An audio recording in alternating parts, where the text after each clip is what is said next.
My phone. All right. Good morning, good afternoon, good evening, depending on when and where you are watching this Facebook Live. This is a voice and the face of Dr. Olabintan, CEO, founder of Livingspring Family Medical Center here in the amazing city of Mansfield, Texas, not too far from Dallas, for those of you who are looking for a reference point. Please, if you're watching live, hashtag live. And if you're going to watch a replay, please hashtag replay. Of course, feel free to tag a friend who you think would benefit from this live as we're talking about the topic. Doc, I have sickle cell trait. Should I be concerned? Now, just a little bit of info for those of you who are watching for the first time. Why do we do these? I do these lives, or we do these lives to help our patients live long and well because we believe the quality of life is just as important as the quantity of life. And sickle cell trait is something that has come up in conversations with some of my patients, and I'm glad that I'm having this talk with the one and the only Dr. Heather Stanley-Christian. Doc, thank you so much for coming. I appreciate you. Good morning, and thank you so much for inviting me today. I'm honored. Awesome, awesome, awesome. Now, that being said, Doc, kindly introduce yourself to our viewers. Who are you and what do you do? So, I am the director of Unity Maternal-Fetal Medicine. I am board certified in perinatology. I'm also board certified in clinical genetics. So, all that to say, my focus is really on women with complicated pregnancies. And there are so many facets to that care, especially under the circumstances that women are coming. They're often difficult.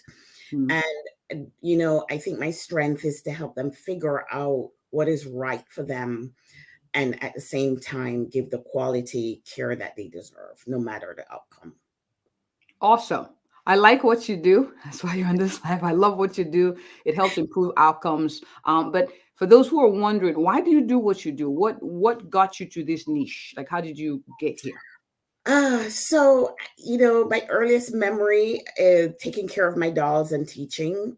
And I remember as early as 10, I wanted to become, actually, it was a neurosurgeon. I don't know what I was thinking at that time, but a physician and a teacher.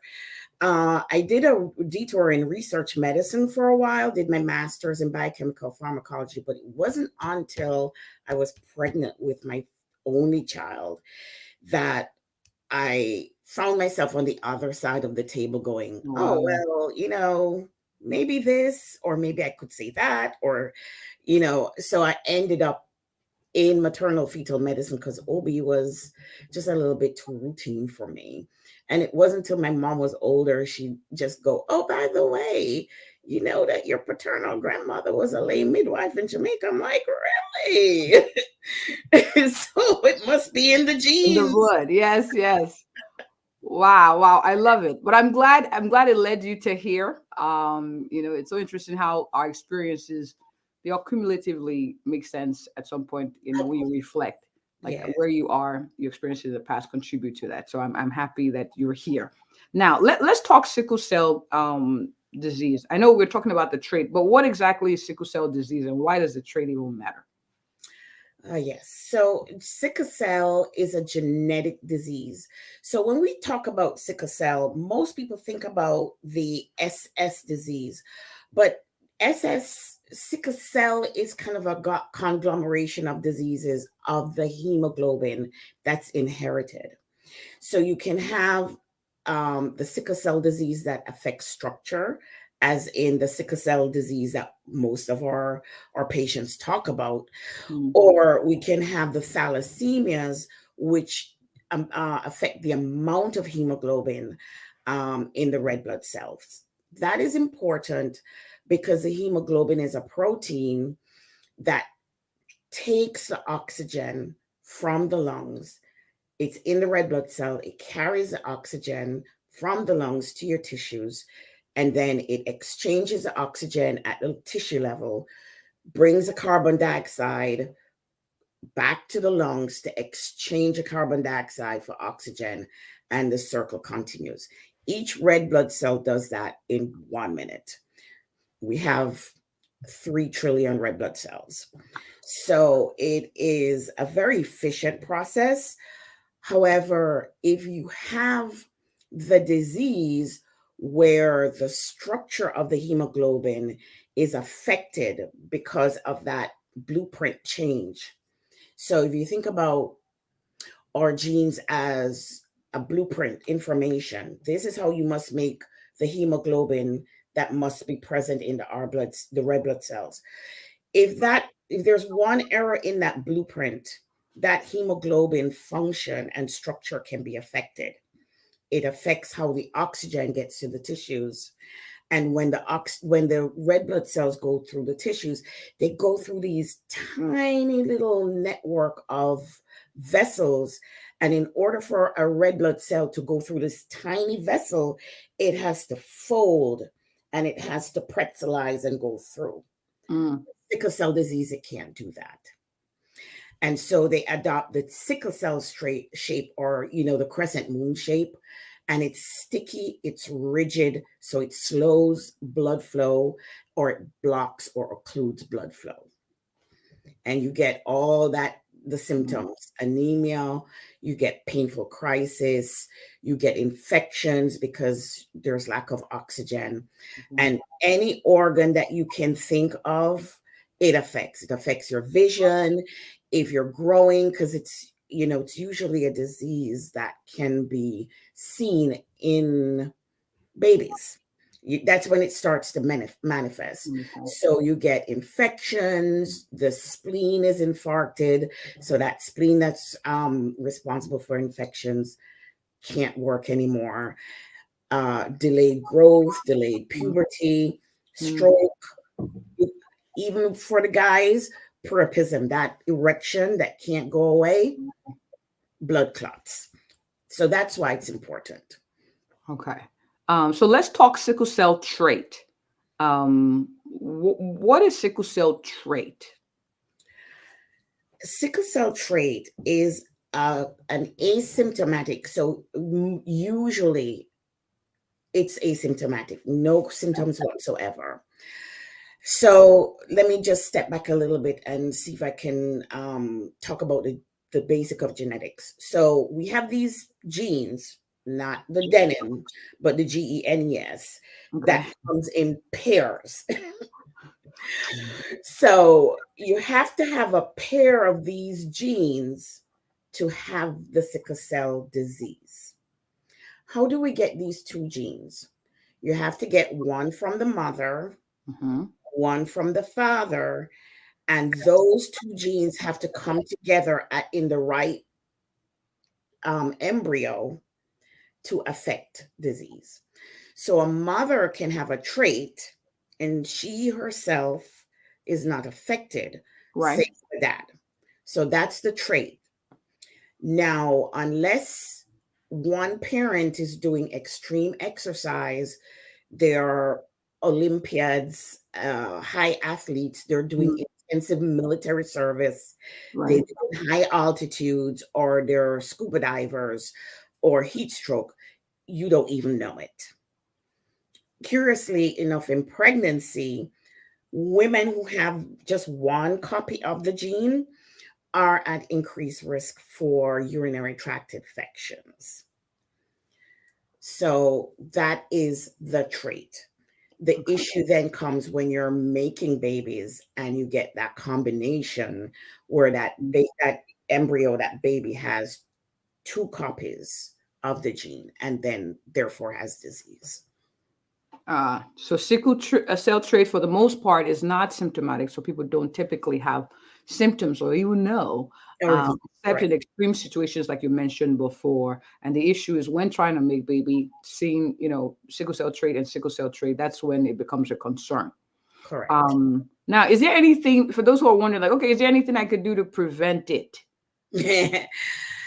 Well, no. Sickle cell trait was actually an adaptive mechanism to outlast malaria. So the people who had the trait were less likely to die from malaria. So that's why it's passed down, and it's such a strength even today in countries that are affected with malaria.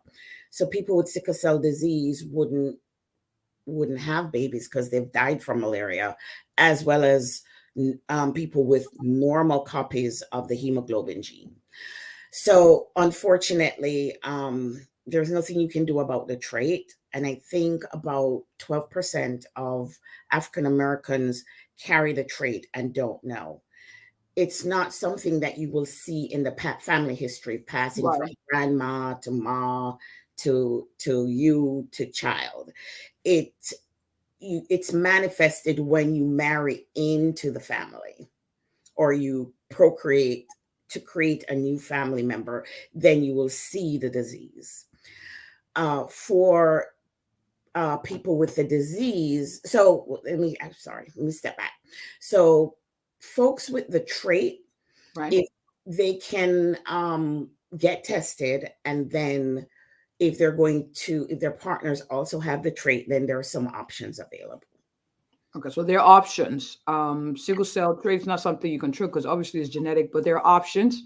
I think this is important to emphasize so people don't get bogged down with, oh my goodness, what did I do it's not your fault. It's not something that you did. It's just Yeah, what was handed to you as far as genetics. Now, correct. when is a good time, would you say, to find out your one sickle cell trait status? Um, When is there a good time? I think as soon as possible, because well, in childhood, it's not so much of an issue.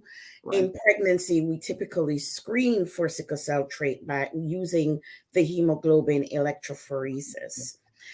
I would say at adolescence, because that's a time that, the hormones are raging, people are procreating inadvertently as well as deliberately. And so it would be helpful to know if your mate also carries a sickle cell trait. Now, I don't know that there are too many people that would say, well, I'm not going to be with you because you have the trait. However, counseling is very important. If you have the trait and your partner has the trait, there's a 25% chance of those traits being passed on to your child every time you have a child with that mate. 50% of your children will be carriers, meaning they carry the trait, but they Hmm. don't have the disease. And 25% of children will not carry any of the genes. So you can roll the genetic dice, so to speak. Hmm. If you have the resources, going to a reproductive and fertility specialist where they could do in vitro fertilization, test the eggs, the fertilized eggs, and Hmm. select out either the carrier embryos or the normal embryos. That is an option for people who have resources. That's called pre-implantation genetic screening. Okay. Wow. So you already touched on my next question. So aside from that, if let's say someone comes say, "Oh, I'm married to someone. We found out we both have sickle cell trait, and we plan to have children. Is there anything to do to prepare?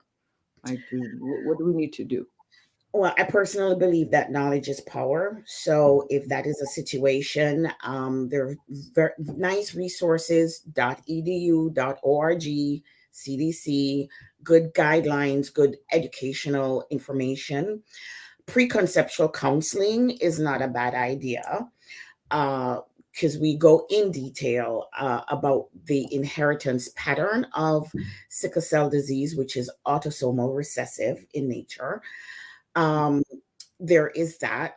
And again, as I alluded to earlier, if you have resources, then using the technology that's available today is something that you could exercise as an option.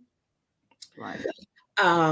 Many states, including your state in Texas, does newborn screening for disorders of hemoglobin C, hemoglobin S, and thalassemia.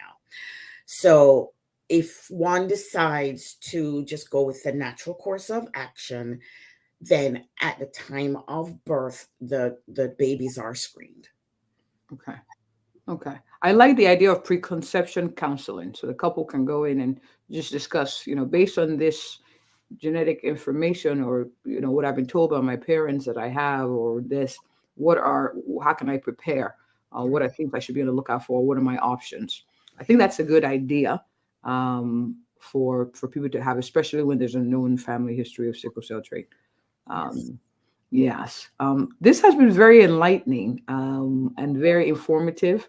Now, I have someone who's watching who's like, all right, doc, I'm going to get screened. I think there's a family history in my family, and family history in my family. Sorry, that's redundant.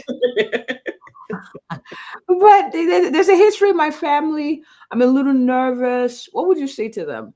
Words of from especially. What would you say to them? Like, what would you say to them if you? Well, I'd probably probe a little deeper to find out what the source of the anxiety is about, and then attach it from that aspect. It is a very manageable disease if you happen to have given your heart and your commitment to a person who has the trait. There are ways to manage the conundrum. And I think basically counseling with, not necessarily counseling for mental health issues, but genetic counseling will be very informative, because I find that when most folks understand and we kind of dig a little bit into the source of the anxiety, sometimes that does the trick. Awesome. This is good to know. Thank you, Doc. Now, for those who are watching who are like, wow, I like this doctor, I would like to connect with her, I know people who could use her help. Please, where can people find you? So we have a brick and mortar office in Claremont, Florida. So if you're in the Orlando, Winter Garden, or surrounding areas of Ocoee, you can come visit us. We're at 17323 Begonia Road, Suite 227 in Claremont. We do have a Facebook, Unity Maternal-Fetal Medicine. We do have a website, unitymfm.com. Awesome. And what I'm going to do at the end of this live, I'm going to have it posted in the comment section so people have access to it and access to you, either to reach out to you to connect for help or to have you as a speaker. So we'll have all that sent or posted at the end of this live. Thank you so much, Dr. Heather. I really enjoyed having you on.